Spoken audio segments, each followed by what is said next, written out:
As my personal fandom for Korean pop music has grown, I've sort of noticed something. A lot, and I'm not saying every single one, but a lot of K-pop idols go by one name. And I'm not talking about Madonna or Sting, some type of singular name that'll make you stand out. I'm talking about sort of generic one name stage names that really are no different from everyday people's first names. Think about Jennie or Lisa from Blackpink, Jin or V from BTS. I mean, the guy's name is V. It's literally one letter. Wendy, Irene, Leah, Joy, Lucas, and Mark from NCT. I feel like in America that would be a PR marketing nightmare, right? You come out with a new artist, you're a record label, you're a studio, etc., etc. What's your new artist name? Oh, his name's Mark. My name is Jeff. How are you going to find him on Google? How are the Spotify algorithms going to react to an artist with the name Mark? So I started wondering, why is it that a lot of K-pop idols have these generic one-name stage names? So I decided to do a little research. But when I got to Google, there wasn't really a clear explanation to why a lot of these K-pop artists have just one generic first name as their stage name. Then I went to YouTube.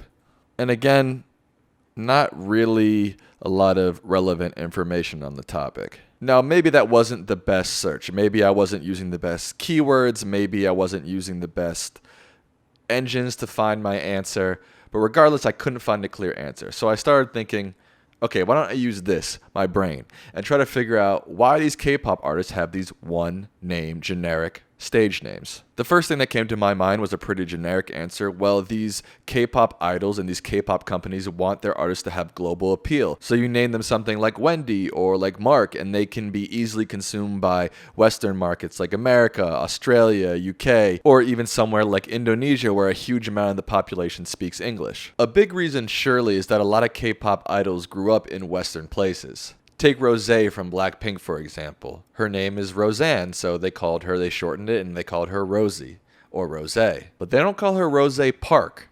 They just call her Rosé. They don't call Jennie from Blackpink, who grew up in New Zealand, Jennie Kim. For whatever reason, they say, we're dropping the Kim, and you're just Jennie. The other thought I had was, maybe it's all about competition. And when I say competition, I mean competition between different K-pop entertainment companies. When YG Entertainment came out with Blackpink, they had Rosé, they had Jennie, they had Lisa, and they had Jisoo. Guess what? Lisa is now Lisa. No other K-pop company is going to release an artist named Lisa, right? So now YG Entertainment has a monopoly on an artist name, and on a sort of icon and idol that is Lisa. Respect, bro.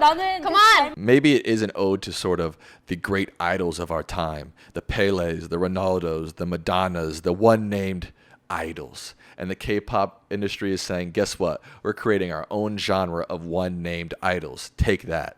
Maybe it's a reflection of the dark side of the K-pop industry, that these idols are sort of dispensable, that they're going to be here for a minute and then they're going to be gone. So we can call them Mark, and then in 10 years when the company has a new idol group, Mark's gone. So it doesn't matter if he's still marketable. The one thing that's clear, though, is that it doesn't seem to stop the stanhood, the fandom of K-pop fans. Just because an artist's name is Leah or Wendy doesn't seem to stop fans from completely idolizing these idols. So maybe the K-pop industry is onto something that the American music industry is not onto. Who knows? Maybe the names have nothing to do with it. But to me, it remains sort of a mystery. I laid out my predictions in this video, but maybe you know. Let me know in the comments. Is there a reason why that I'm missing that I haven't seen? I want to know your thoughts. Thanks for watching.